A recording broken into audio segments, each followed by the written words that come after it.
sí me ha tocado.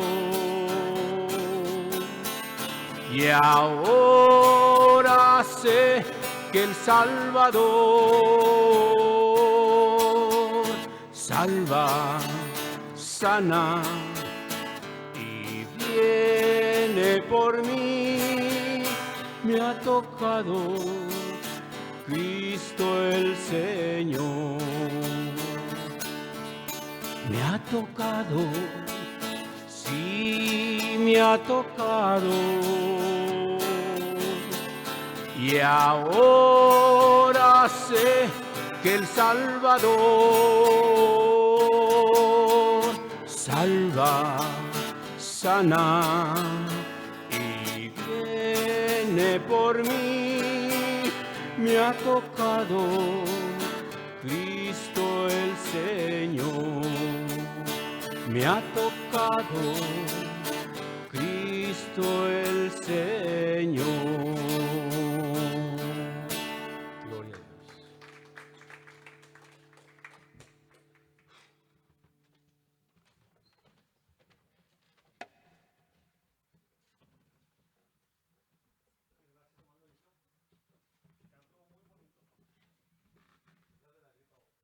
Que venga. Soy yo muy bien, gracias a Dios. Canciones tan bonitas. Gloria a Dios. Pues hermanos de mi corazón, estamos en 1 Samuel. Eso es lo que vamos, lo que está pasando, pues es ahora, es el último día de lo que es ¿cómo se llamaba el estudio? Era auténtico amor por los demás. Entonces, hoy es el amor, habla de misericordia o guía a misericordia y a perdón a los demás. Cada semana incluía un título, era domingo y lunes, domingo y miércoles. Y hoy pues es el último y es el amor, misericordia. Amor es misericordia que guía a perdón a los demás. Y el capítulo 24 de 1 Samuel habla de obviamente, de una clase de ejemplo, ¿verdad? Que se nos da cuando encontramos que David le perdona la vida al rey Saúl. Y es importante que nosotros notemos eso porque en todo el estudio digamos que todo el tiempo que esté estudiando, me la pasé pensando en lo difícil que es para nosotros perdonar a alguien. Podemos pensar que sí somos fáciles, que a lo mejor usted puede decir, yo siempre perdono, pero honestamente que cuando alguien nos hace algo, digamos que alguien en la calle o aún un hermano tuyo venga y te pega en la frente así un sope bien bueno, no tan fácil lo dejas ir. O se lo devuelves, ¿verdad? O no te ríes. Si es alguien muy cercano, si es alguien desconocido, olvídate, ahí se arma la grande, ¿verdad? Porque nosotros honestamente no somos buenos para perdonar. Es bien difícil cuando alguien nos hace algo, cuando alguien nos hace de menos, cuando no nos saludan, tenemos tantos puntitos ahí que no nos gusta que nos hagan. A David, Saúl lo persiguió para matarlo, si no era que lo perseguía poquito, o que ni siquiera lo quería meter a la cárcel, lo quería matar. Y el problema aquí más grande era de que David, como él se lo dice en este capítulo, tú eres el rey de Israel, has sido el rey de Israel, tienes todo el ejército. David trabajaba para él en el ejército.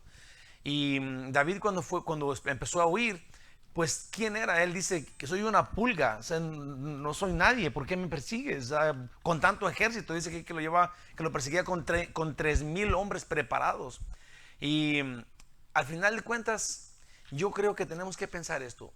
Si alguien me hace si alguien me la hace, si alguien me hizo una ofensa, tenemos que encontrar nosotros la fuerza en Dios para perdonar. O sea, tenemos que hacerlo.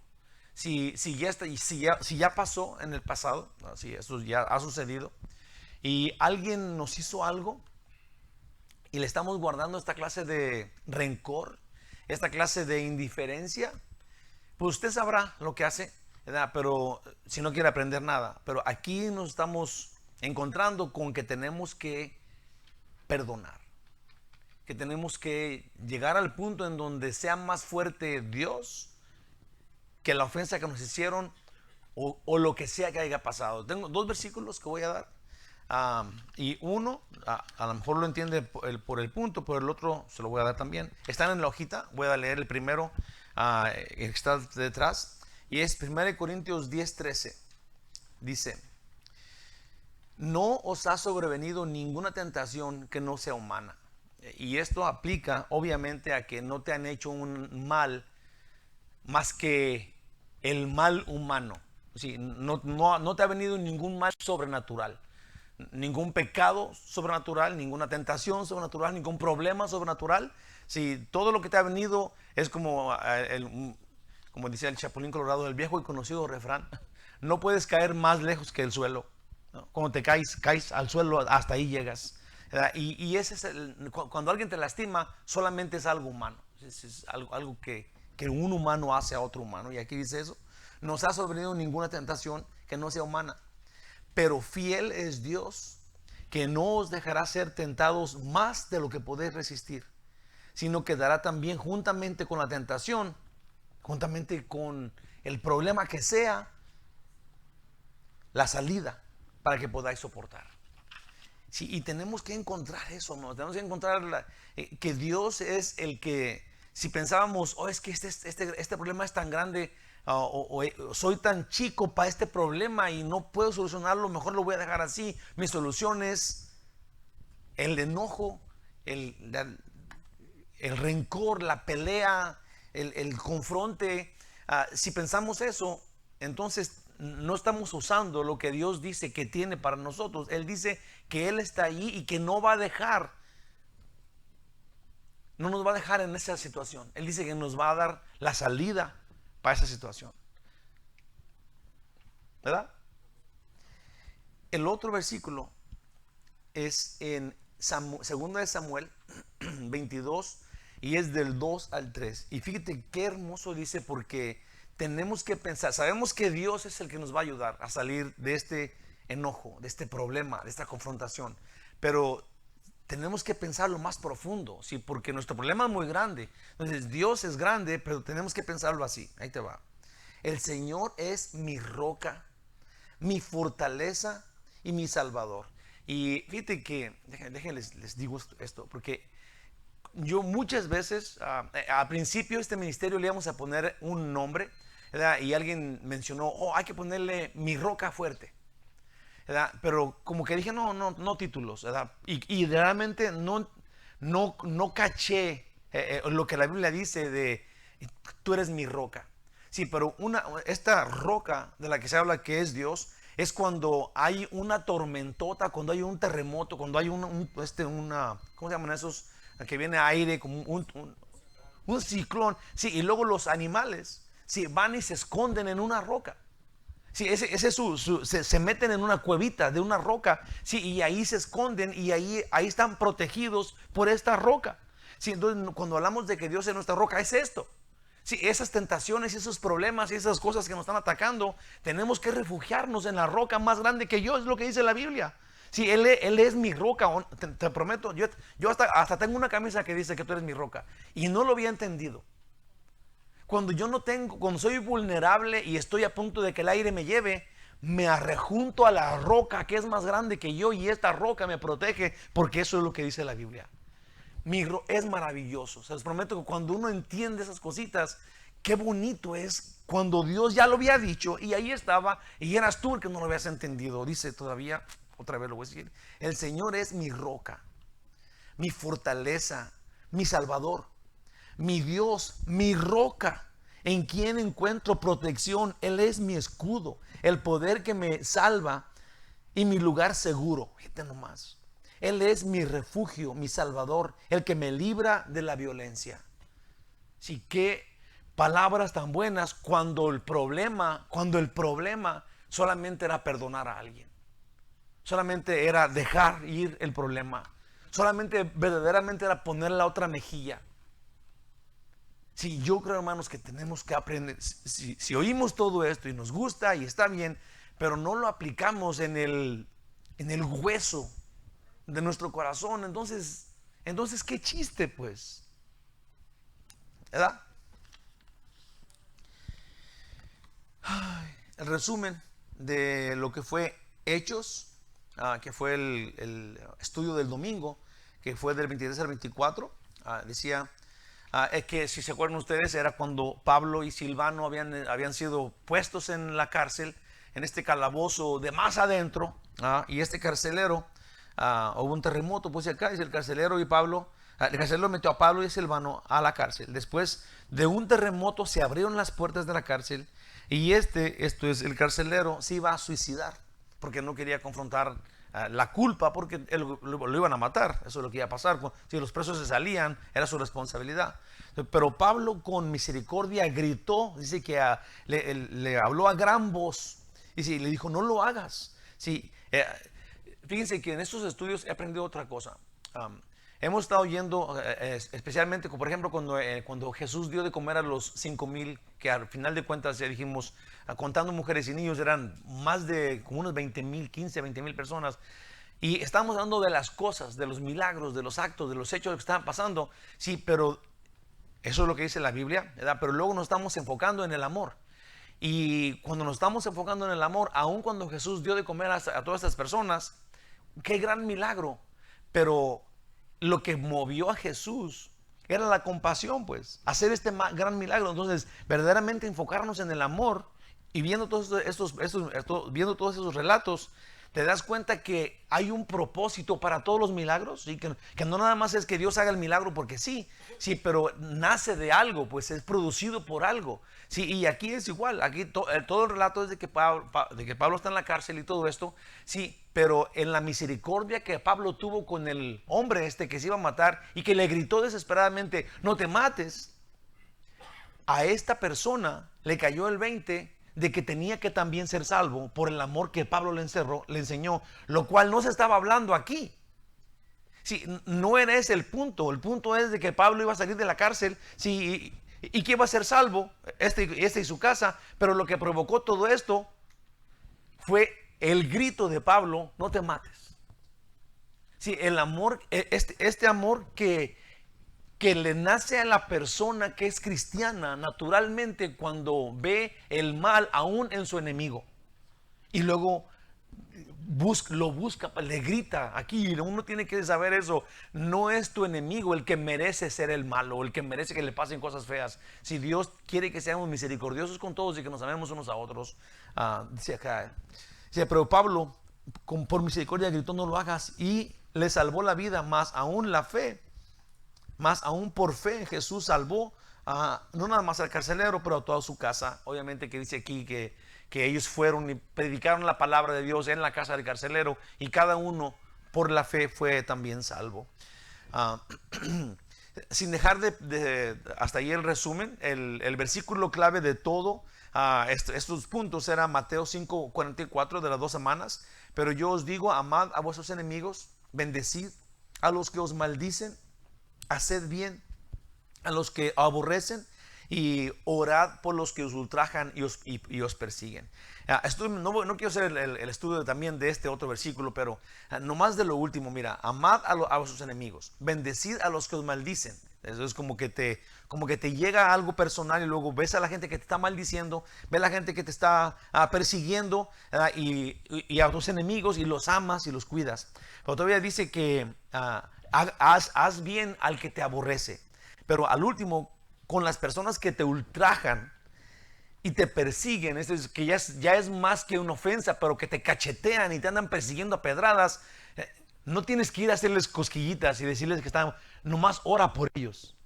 Sí, es bonito entender, porque no nada más es ponerle otro cachete, ¿verdad? Cuando alguien te hace una ofensa, no es eso. Es que hay pasos y hay sistemas que Dios dice que hagas con la gente que no te la llevas. Sí, orar es el último, en donde hay gente que es terca y te quiere de todos modos, como sea, ir tras de ti, pegarte. Sí, todavía hay un escape, y es ora por él. Ora por ellos. Voy a leer del 1 al 7. Voy a leer, son solamente como 22 versículos. Entonces lo voy a leer en 3 partes. Y el primero va a ser de 1 al 7. Voy a leer todo el capítulo porque vamos a sacar de allí, como ya dijimos, el punto que es el perdón a tus enemigos. Dios maravilloso, ayúdanos a encontrar sentido personal, individual, íntimo en este capítulo, Señor, en este mensaje. Ayúdanos para que nos salga desde dentro de nuestra integridad, resulte que nosotros sí aprendimos y que sí vamos a ejercer perdón por amor. Ahora vamos a tener misericordia. En el nombre de Jesús, que así sea. Amén.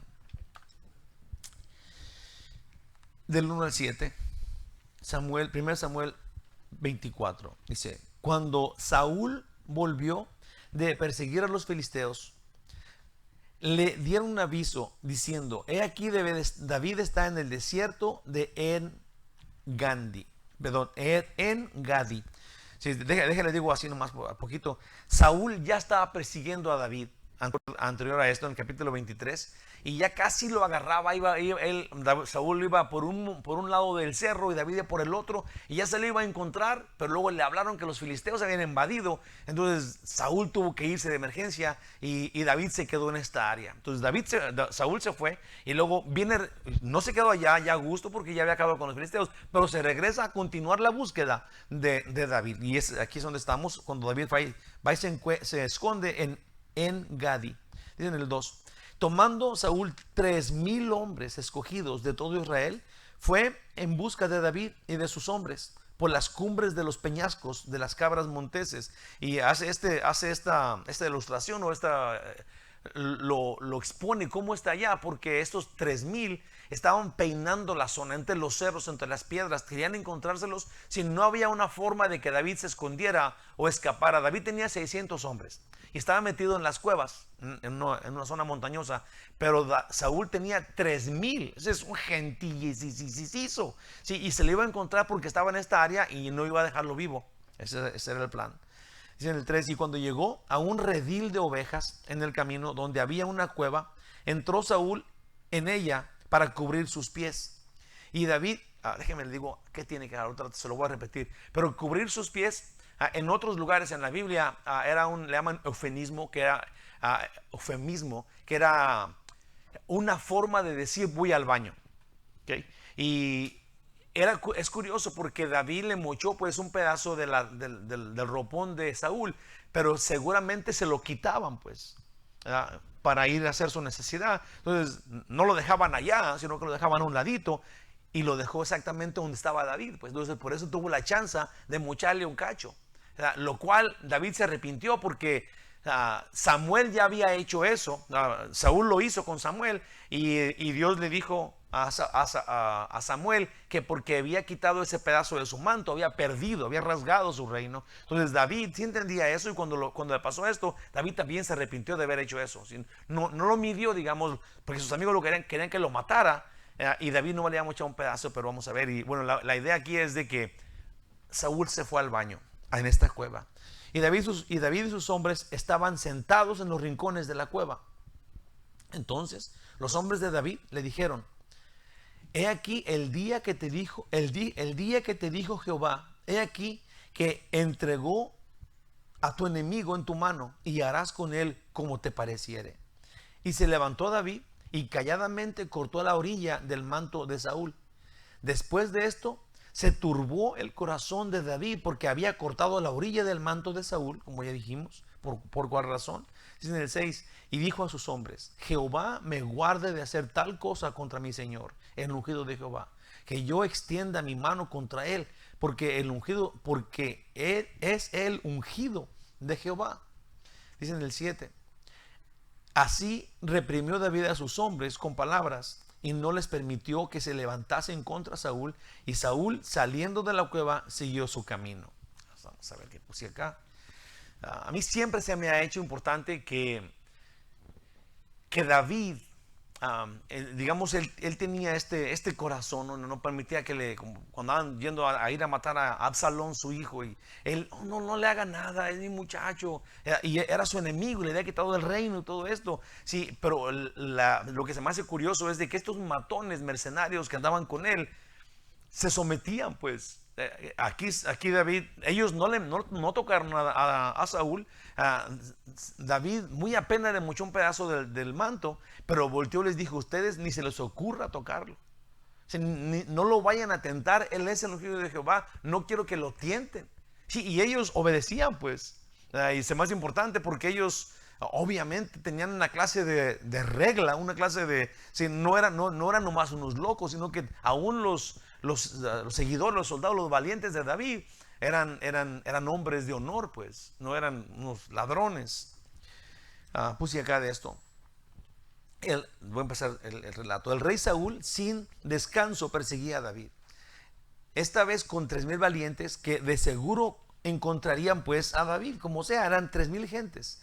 En el camino Saúl entró a una cueva y fue al baño. Como ya dijimos, por esto era, pero aún esto que fue al baño, y se me hace curioso el saber esto porque vemos el relato, pero todo esto es un plan que Dios tiene, pues. Entonces, imagínate que Dios tiene control aún sobre de eso. Aún sobre de eso. Entonces, si tiene control de si ya te dan ganas de ir al baño o no, Dios tiene control de todo, pues es digno de confianza. Si él puede cambiar realmente el pensamiento de alguien, o puede, digamos que si alguien te va a matar y tiene, digamos que tiene un cuchillote, en el momento que te quiere matar, no aguanta las ganas de ir al baño y se va al baño, ¿verdad? Dios tiene control de eso y eso es importante. O le dan ganas de tomar agua y no te matan porque Dios hace esas cosas. Dios puede hacer esas cosas y es bueno de saberlo, pues, porque de repente nosotros pensamos que hay situaciones en donde Dios no tiene control. Esto es tan obvio, esto va a pasar así, ¿no? Todavía podemos orar y conocer que Él tiene tal poder. Pero este era el plan de Dios. Pues ahí estaba en la cueva donde David entró. Ahí estaba David sentado, escondido en una esquinita. Quien por misericordia no quiso matarlo. Podía, pero no quiso. Le perdonó. Aunque Saúl era su enemigo y Saúl sí lo quería matar. Desde el capítulo anterior, puse acá en el 23, encontramos que Dios libra milagrosamente a David, como ya les dije, que ya casi lo encontraba en el desierto de Maón y después de esta vez, ahora en la que estamos, donde le perdona pues la vida. Enseguida le vuelve a perdonar otra vez la vida, enseguida en el capítulo 26, en el desierto de Zif. Esto es, Saúl estaba persiguiendo a David y cada vez que lo encontraba y que David le perdonaba la vida o que Dios lo libraba, parecía como que iba a ser el fin. Parecía como que Saúl de veras ya se iba a su casa y se iba a olvidar y luego regresaba. Y seguía David incansablemente sin ninguna razón cuando ya había pedido perdón, pues ya se había acomodado el problema y de todos modos seguía Saúl haciéndolo. Saúl es como el diablo contra nosotros. Pues aunque parece que ya lo hemos vencido, sigue regresando y regresando. No sé si le ha pasado, pero a mí sí me ha pasado tristemente. Cuando yo creo que ya dominé un problema, cuando ya dominé un pecado, que ya dije, ok, ya lo libré, ya me arrepiento de este pecado, ya no lo voy a hacer, Señor, aquí está, ya no lo voy a hacer. Ya entendí y luego al rato otra vez estoy haciéndolo. Y esto es porque el diablo está acechándome sin parar. Ahí está, es un enemigo sin cansarse, pues. Es un loco enemigo nuestro, sí, que quiere llevarnos al infierno con él a como dé lugar. Nos odia. Jesús dice que este es asesino desde el principio, es un engañador y no nos deja ni a sol ni a sombra. Para David era muy claro, si Dios no le ayudaba, Saúl lo mataría, igual nosotros con nuestro enemigo. El diablo es un enemigo más fuerte que nosotros, es un ángel, es un ser espiritual, ¿sí? Que no vemos y él sí nos ve, nomás con eso, ¿sí? Entonces, así como David pensaba de Saúl, así nosotros. Si Dios no nos defiende del diablo, no somos pieza para él. Si yo veo hay gente que es muy valiente, a ver, diablo, ven para acá y le empiezan a gritar que en el nombre de Jesús y todo esto, si tu vida no es en la que Dios se manifiesta, ¿sí? ¿Cómo creen que una palabra va a sacar al demonio de alguien? O sea, Jesús dijo cuando no podían sacar otro, este género solo es con oración y ayuno, no en el momento, es una vida de oración y ayuno, conexión con Dios, en donde Dios actúa en poder porque Él es soberano y claro que los puede sacar, pero que alguien se ponga el gorro diciendo, yo soy el sacador de demonios, pobrecito. Lo tienen bien controlado el diablo a ese. Es Jesús el que lo hace. Nadie tiene el poder, solamente Jesús. Él es el que lo hace. Jesús saca a los demonios como si nada. Pero ahí va otra vez.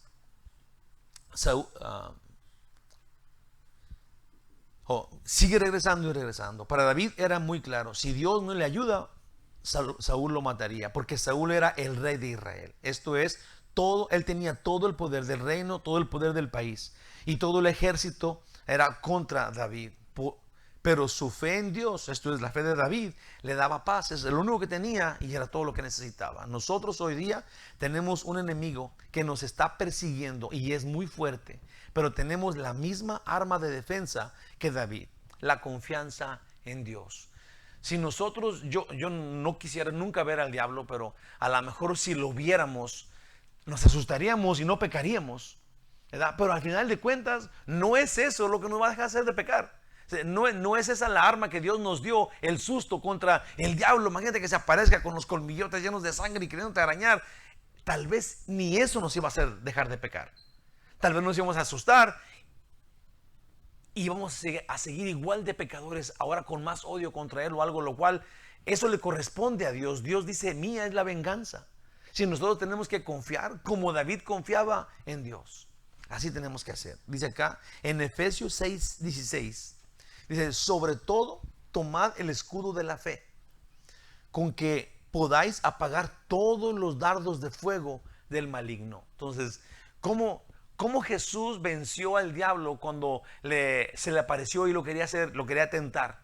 Con la Biblia, con la palabra. Y nosotros tenemos la palabra, tenemos la fe, confiamos en Dios, tenemos que confiar en Dios, no ponernos de pechito al diablo y ay, vente acá como el valiente de la lotería. No, tenemos que confiar que Jesús, Él sí lo pone en su lugar. En 1 Pedro 5:8 dice, sed sobrios, y hay que entender las cosas, y velad, ser vigilantes, porque nuestro adversario el diablo, como león rugiente, anda alrededor buscando a quien devorar. El diablo anda como león rugiente. Y una vez oí a Chuck Smith que dijo esto y me gustó mucho y siempre lo tengo en la mente. El diablo anda como un león rugiente, ¿verdad? Y un león rugiente está como temible, ¿verdad? Pero hay un dicho que Chuck Smith lo dijo y dijo, perro que ladra no muerde. Entonces este anda queriéndonos, por eso anda rugiendo, porque nos quiere hacer temblar de miedo. Y lo logra cuando tú no tienes tu roca. Sí, cuando no tienes un defensor, cuando estás tú parado allá en medio del desierto queriéndolo pelear al diablo, entonces sí te va a matar. Y por eso andas, él quiere hacer eso, te quiere asustar, te quiere poner a temblar. Cuando nosotros tenemos la fe en Dios, la confianza en Él, entonces Él se va. Sí, no tiene nada que hacer con nosotros. Él nos quiere devorar, pero anda gritando porque nos devora con el susto. En Santiago 4:7 dice, someteos pues a Dios, punto y aparte. ¿Y qué? Resistid al diablo y huirá de vosotros. La clave está someternos a Dios. David está decidido a no pelear contra Saúl, no va a hacer nada contra él. Y su plan es perdonarlo. Sí, tenemos que entenderlo. David no era nadie frente a Saúl. Y cuando los hombres de Saúl le dijeron, esto es lo que Dios te había dicho, mira, aquí lo tienes, no tienes que pelear contra todo el ejército, Dios te lo trajo. Te prometo que si yo haya estado en la cueva y lo pensé, y Saúl llega allá y me está persiguiendo, yo estoy huyendo de él, me estoy escapando, y este llega y se mete en la cueva donde yo estoy, yo sí hubiera pensado que Dios me lo mandó. No sé si usted, pero yo sí. Algo voy a hacer. Yo nunca he pensado en matar a nadie, pero si me pongo en una situación, si yo digo, de veras Dios me lo mandó. Pero David no pensó así. Y David sí estaba en el tiempo y era un guerrero verdadero, no como yo. Dice acá, David no quería pelearlo. Su plan de David era perdonarlo. Él no quería nada. Nunca se habló de que David tenía algo en la Biblia. La Biblia no dice nada.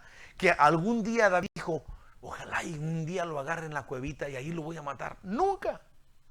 David no se menciona en la Biblia que él era contra Saúl. Nunca. Dice ni siquiera una vez lo quería perdonar, no lo quería perdonar todas las veces, sino quería perdonarlo indefinitivamente. No tenía nada contra él. Este tipo de perdón, si cuando Saúl era el enemigo de David y lo perseguía para matarlo, y David simplemente tenía el perdón en su mente, no importa qué, seguramente David decía, estaba escondiéndose, pero seguramente decía, el día que me mate, entonces lo perdono, porque es el ungido de Dios.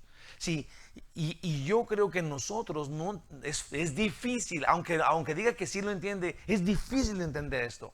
Sí, porque una persona que anda tras de ti, no puedes tú tan confiadamente tener la chance de también desquitarte y luego, oh no, es que yo realmente tenía el perdonarlo desde siempre. Solamente tenemos que aprenderlo de la Biblia, porque esto no nos pasa en el normal a la gente como nosotros. Aunque este diga que a lo mejor nomás es el pastor el loco, yo estoy bien, pero a mí me parece que todos estamos igual. Este perdón no era temporal, sino que Dios nos reta a que por decisión, para amar, este perdón salga de la fe. Es un perdón supernatural que no nos sale en el normal del ser humano, pero este perdón que tenemos que nosotros los cristianos abrazar, es un perdón supernatural que sale de nuestra fe supernatural en el Dios supernatural, que es nuestra roca y que dice, mía es la venganza. Tú no te vengues, tú no utilices venganza contra los demás. Mía es la venganza, dice el Señor. Es un amor que sale de la fe, es un amor sacrificial, es un perdón sacrificial y que se necesita pues tener humildad. Apóstol Pedro, pensando como nosotros, porque era igual que nosotros, en Mateo 18, 21 al 22 dice Pedro. Entonces se le acercó Pedro, esto es a Jesús, y le dijo, Señor, ¿cuántas veces perdonaré a mi hermano que peque contra mí? Esto es, Jesús, hay uno que me dio un buen sopapo en la frente, pero ya lo perdoné una vez. ¿Cuántas más veces será necesario perdonarlo? Le dice Pedro a Jesús. Y luego Pedro, queriendo ser pues bien buena gente, dice, ¿crees que esté bien 7 veces? Jesús le dijo, no te digo hasta 7, sino hasta 70 veces 7. Wow, esto es un perdón indefinitivo. No uses la venganza. Tienes que sacarte el enojo y la ofensa supernaturalmente, obedientemente, y dejar cuando alguien, no sé si usted ha oído esta frase, yo también la he usado y es buena, pero no la entendemos. Déjaselo a Dios. Esto es la frase que tenemos que usar en la verdad. Porque dejárselo a Dios es relajarte, pues. No es que déjaselo a Dios, pero luego sigues enfurecido contra esta persona o con rencores. Sí, ok, ya se lo voy a dejar. Ojalá que Dios lo castigue, lo mate y le ponche sus llantas y lo infle para que esté bien gordote. ¿Verdad? Pero cuando tú se lo dejas a Dios, entonces tú te tienes que relajar y tienes que andar en tu vida normal y encontrar misericordia para esta persona y perdonarlo de corazón. ¿Es fácil? No. Pero ¿dice Dios esto? Sí. ¿Cómo le vamos a alegar a Dios? Si Él dice que hagamos eso, hermanos de mi corazón y de mi vida, entonces ni me venga a mí a pelear, yo estoy igual que usted. Tenemos que obedecer a Dios porque dice eso. Porque dice eso. Los hombres de David asumieron que Dios traía a Saúl. Fíjate muy bien aquí. Los hombres de Saúl, perdón, puse los hombres de Saúl y eran los hombres de David. Sí, dije bien. Los hombres de David asumieron que Dios traía a Saúl ahí para que David lo matara. E hicieron este comentario en el versículo 4. Ahí te va. Te lo voy a leer de acá. Entonces los hombres de David le dijeron: he aquí el día de que te dijo Jehová. He aquí que entrego a tu enemigo en tu mano y harás con él como te pareciere. Eso le dijeron ellos a David. Pero esto nunca dijo Dios. Sí, ellos estaban inventando eso. Y como David era un hombre de Dios, le dijeron, como dice la Biblia, David. ¿Cuántas nosotros hemos oído muchas cosas así? Yo he estado con una gente bien borracha y le digo que Dios te bendiga. Y amén, amén. Sí, porque la gente te sigue la corriente, pues. ¿Verdad? Y como saben que tú eres una persona cristiana, entonces Dios te bendiga también, compa. Sí, está bien, no hay ningún problema. ¿Verdad? Pero tenemos que saber que estos estaban siguiendo la corriente de David para que David oyera al diablo que decía, tú mátalo, Dios dice. Cuando Dios no había dicho, pues. Cuando Dios no dice eso en la Biblia. Ellos dijeron, como Dios dijo, que te lo iba a traer para que tú hagas con él lo que tú quieras. Y eso no dice la Biblia en ningún lado. Entonces, ni David, otra vez, pero esto nunca dijo Dios, no está escrito, ni David buscaba matar a Saúl, para nada. Hoy día la gente hace esto mismo, dicen cosas que les parecen bíblicas, como, y ahí te van las frases que sí hemos oído por ahí, mucha gente dice, creo que está en la Biblia, así dicen, yo he oído eso, no es chisme. El dinero es la raíz de todos los males. Se parece a lo que dice la Biblia, pero no es lo que dice la Biblia. La Biblia dice que el dinero, el amor al dinero es el problema. El dinero no, pero la gente lo entiende como le da su conveniencia y luego lo dicen y uno dice, seguramente sí dice la Biblia. Cuando no es lo que dice la Biblia. Otra vez, el dinero es la raíz de todos los males. Mucha gente dice, dime con quién andas y te diré quién eres, dice el Salmo 1. Ahí está. Hay otras gentes que dicen, haced el bien sin mirar a quién. Qué bonito se oye, pero no está en la Biblia. Hay cosas que se parecen, pero no es. Y la más famosa, ayúdate, que yo te ayudaré. ¿Verdad? Que no dice en la Biblia. Cosas que la gente dice que se parecen a lo que la Biblia dice, pero que no es lo que la Biblia dice. Y tenemos que estar, cuando alguien te diga una frasecita de esas que no estés tan seguro que dice, tienes que decirle, ¿dónde dice? ¿En qué lugar en la Biblia dice esto? Primera de Miguel 3:24. Hay versículos que se parecen a esto, pero esas frases no son lo que la Biblia dice. Tenemos que tener mucho cuidado porque eso no dijo Dios. Y decir que Dios dijo cuando Dios no dijo, pregúntenle a Moisés. A Dios ofende eso. Es como que seguramente Dios se queda viéndonos a ver qué vamos a hacer, porque Él no dijo eso, pues. Y su palabra es la que nos da la salvación. Entonces no podemos usar esas frases diciendo, esto dijo Dios, porque nosotros como que no encontramos el poder que eso tiene, ¿sí? La autoridad que eso tiene y la vulgaridad, la ofensa que es contra Dios eso. Estamos diciendo, Dios dijo esto y Dios no dijo eso. David, entonces, volviendo acá, no lo mató, pero cortó un pedazo del manto de Saúl. Voy a leer del 8 al 15. Vamos a continuar todavía ahí con el punto ese, pero del 8 al 15 dice, también David se levantó después saliendo de la cueva. Saúl ya había salido y luego David se levantó y también salió de la cueva y dio voces, esto es, empezó a gritar.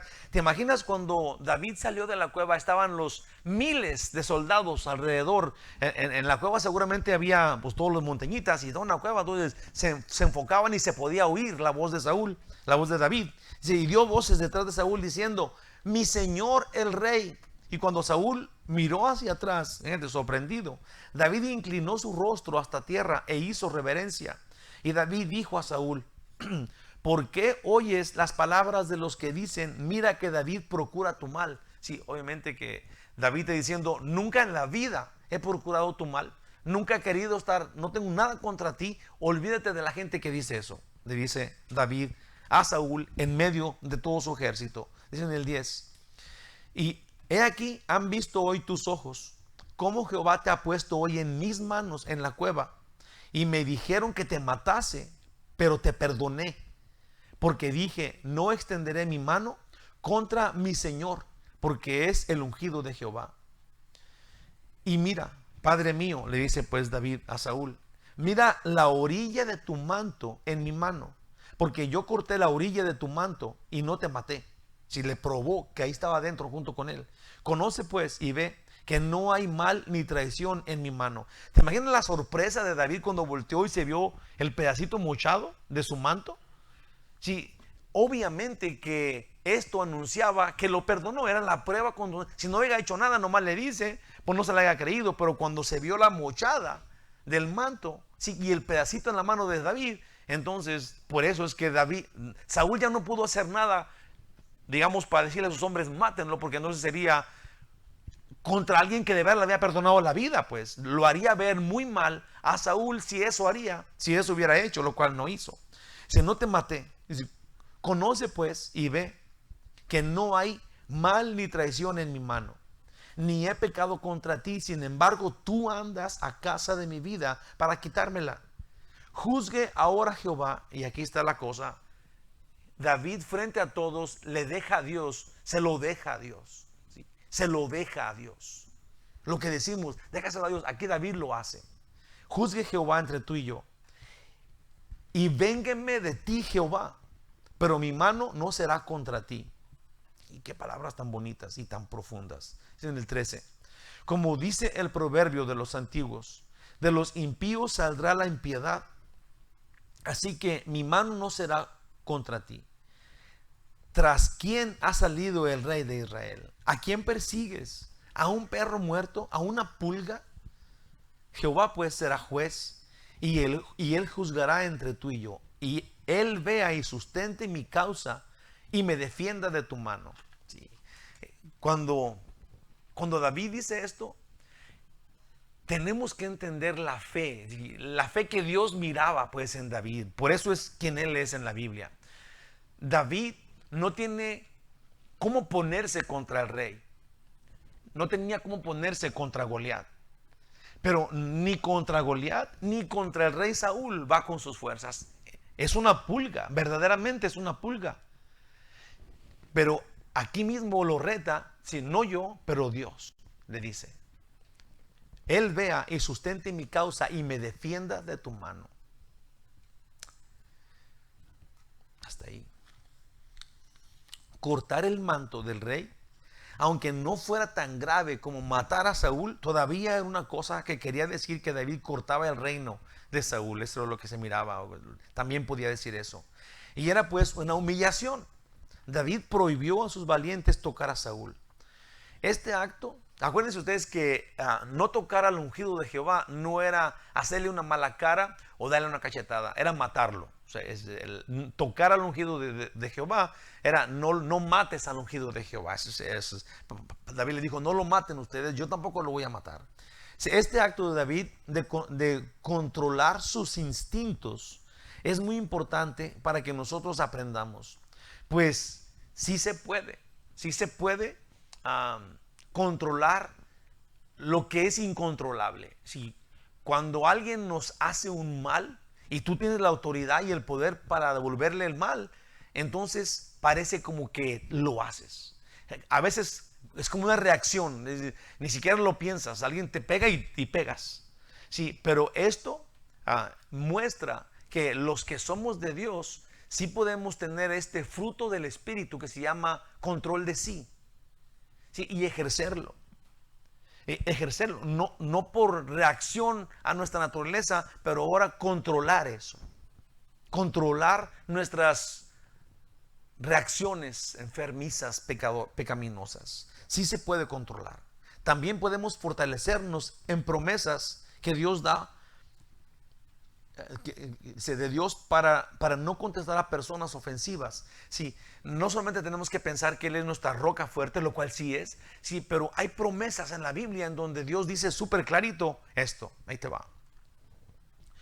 Cuando alguien nos ofende, dice, otra vez voy a leerlo. Es muy importante para que nosotros aprendamos que sí se puede controlar, y también podemos fortalecernos en promesas de Dios para no contestar a personas ofensivas o no buscar la venganza, la cual hay personas que no pueden quedarse con la ofensa.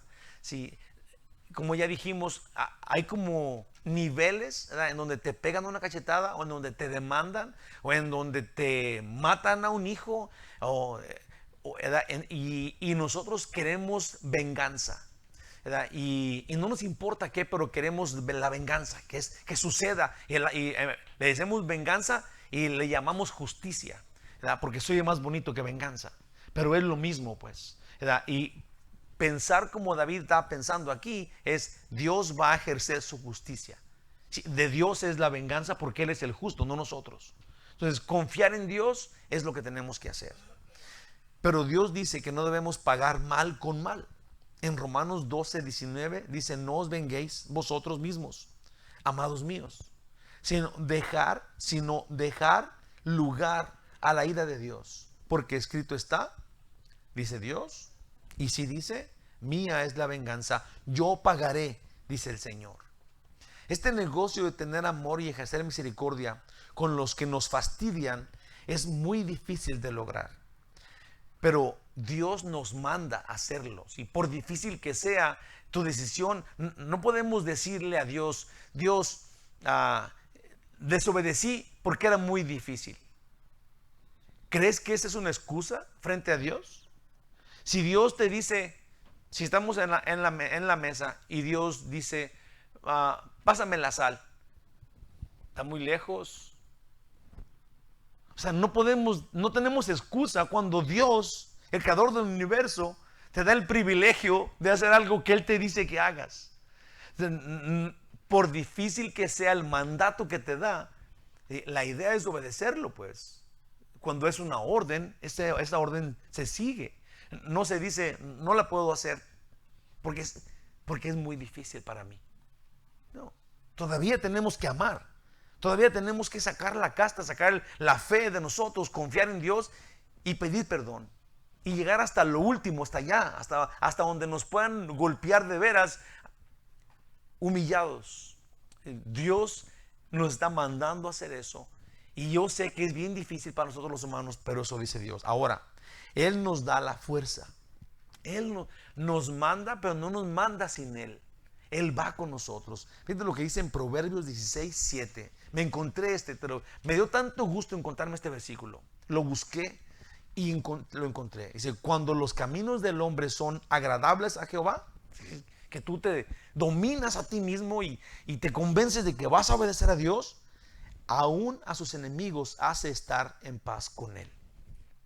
Cuando tú haces lo que Dios dice, entonces Él va a transformar tus enemigos para que se pongan en paz contigo. Qué bonito proverbio. Y qué claro está al punto que estamos haciéndolo. Cuando Dios nos envía a hacer algo, también nos da el poder para hacerlo. Y aún Él sabe que no es fácil. Él sabe eso. Pero si lo hacemos, aunque sea difícil, por obediencia, honrándolo a Él, dice Proverbios 25, del 21 al 22. Si el que te aborrece tuviere hambre, dale de comer pan. Si tuviere sed, dale de comer agua. Acuérdate que este es el que te aborrece, pues, el que te cae gordo, el que no te quiere.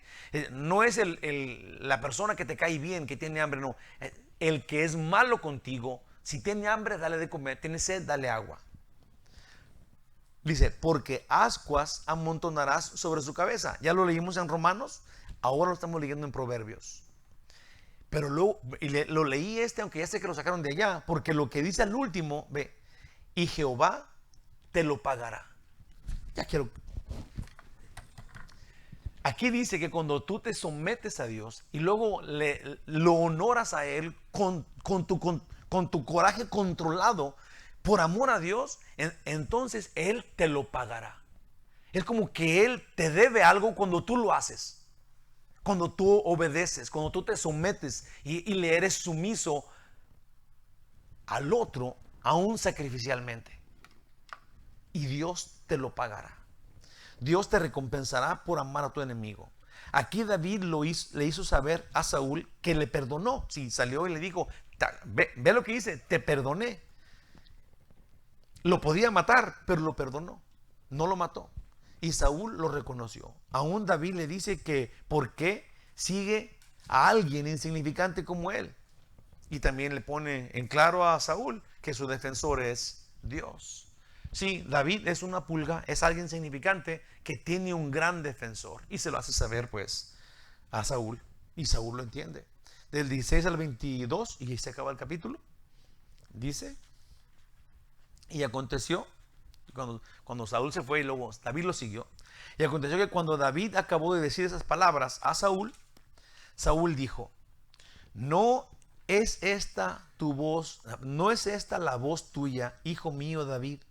Y alzó Saúl su voz y lloró, y dijo: David, más justo eres tú que yo, que me has pagado con bien, habiéndote yo pagado con mal. Tú has mostrado hoy que has hecho conmigo bien, pues no me has dado muerte. Sí, lo entendió muy bien Saúl. Habiéndome entregado Jehová en tu mano. Dice en 19, ¿por qué? Dice, porque ¿quién hallará a su enemigo y lo dejará ir sano y salvo? Es como casi hasta se burla de él. Esas palabras de Saúl. Podríamos decir que Saúl está convencido verdaderamente, pero luego lo vamos a ver en los capítulos enseguida, que lo sigue persiguiendo para matarlo. O sea, lo que está haciendo es como se ve, pues, es como lo ven los demás, y él quiere aparentar que es bueno, o que está arrepentido, cuando no es. Jehová te pague con bien por lo que este día has hecho conmigo, le dice Saúl a David. Dice en el 20, y ahora como yo entiendo que tú has de reinar, si este era lo que le taladraba en la cabeza, en el corazón a Saúl, que Dios también había ungido a David.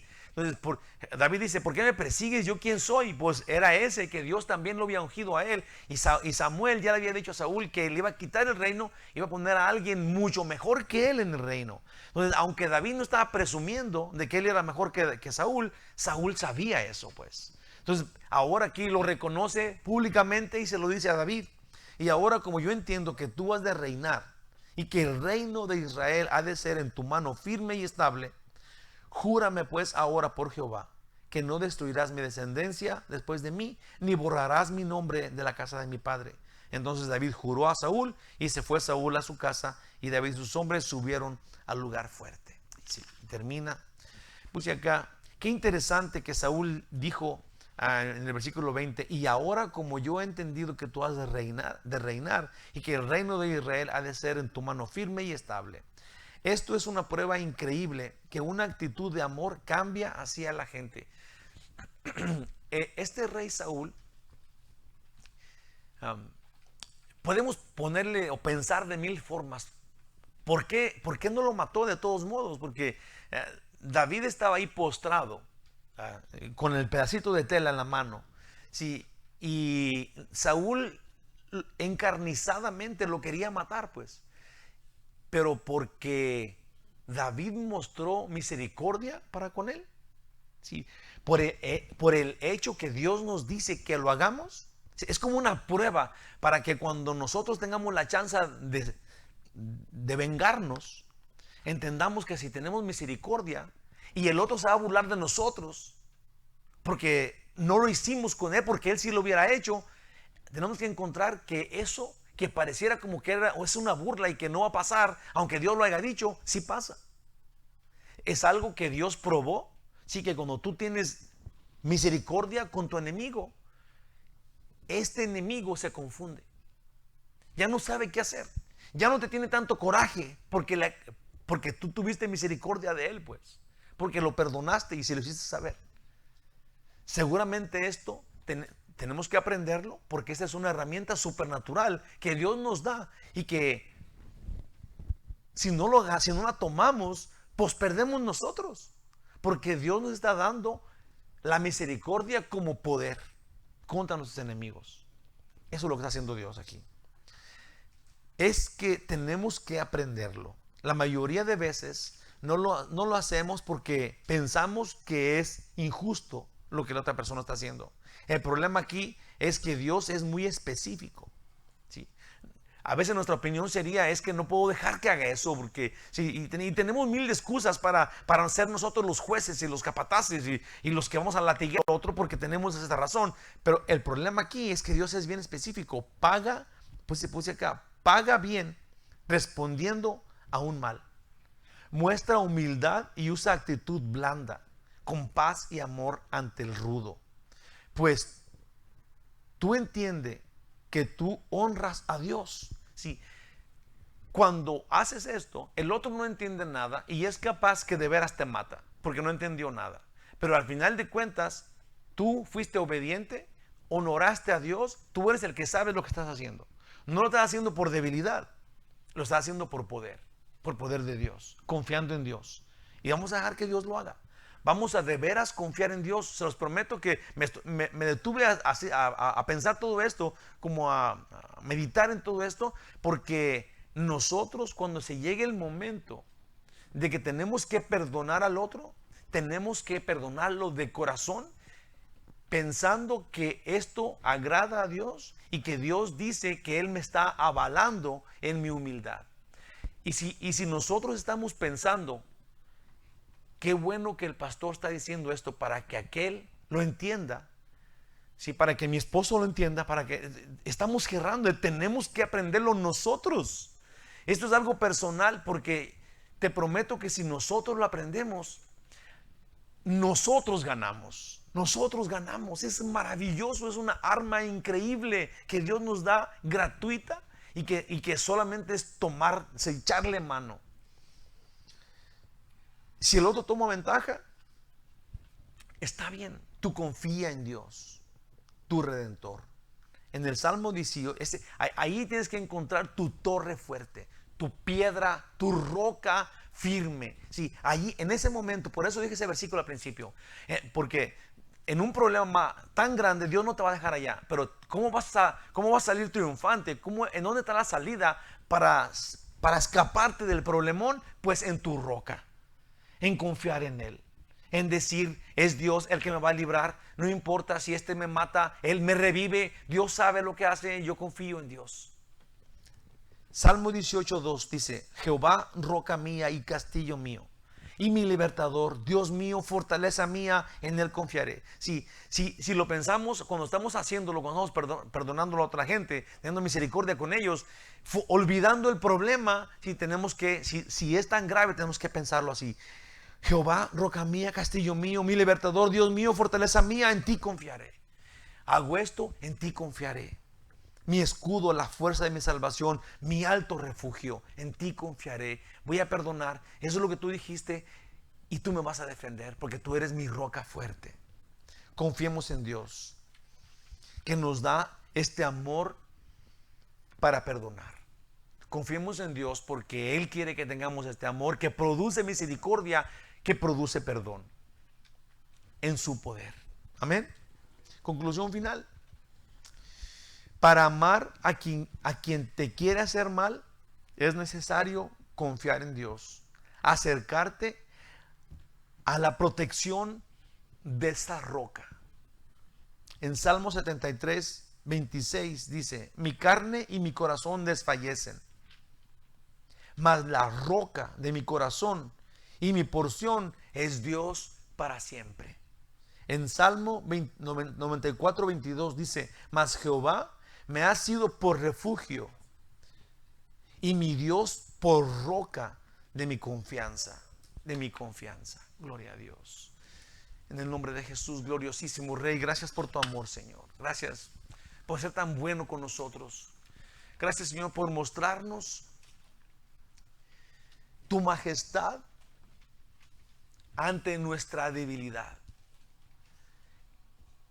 Pablo dijo, ahora me gozo más en mi debilidad, porque ahora cuando yo me gozo en mi debilidad es cuando el poder de Dios resulta. Es cuando mi fuerza llegó al fin, pero el poder de Dios está avalándome en gloria y en victoria y en poder infinito, en donde mi fuerza era chica. Dios, ayúdanos a entender esto. David, ese muchacho, sí lo entendía. ¿Quién se lo enseñó? Ayúdanos, Dios, para ejercerlo ahora que tú nos lo enseñas a nosotros, que tú eres nuestro refugio y que podemos confiar en ti ante venganza, ante rencor. Ayúdanos, Dios, para controlar este sentimiento, para controlar estos resultados repentinos de ira. Ayúdanos, Dios, para tener este fruto del Espíritu que es control de sí, confiando en ti. Sea en el nombre de Jesús. Amén.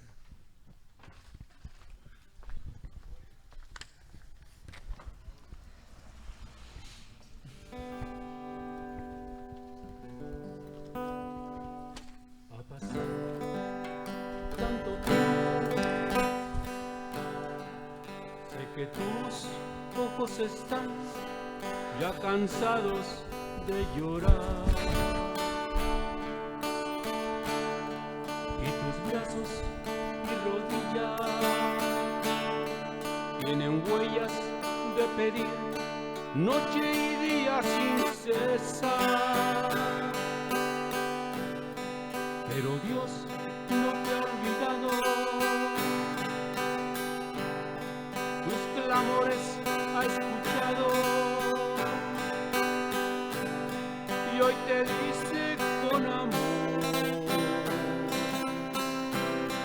son tus lágrimas perfume, sacrificio vivo y santo.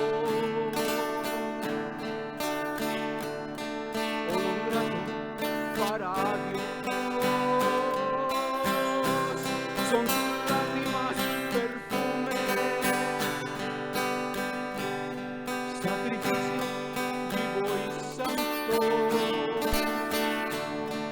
olor grato para Dios.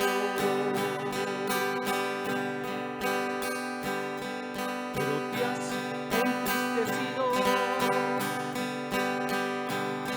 al pensar que en esta vida nunca más verás el sol, y has deseado hasta la muerte al pensar que no verás a tus hijos otra vez. Pero Dios no te ha olvidado, tus clamores ha escuchado y hoy te dice con amor, son tus lágrimas perfume,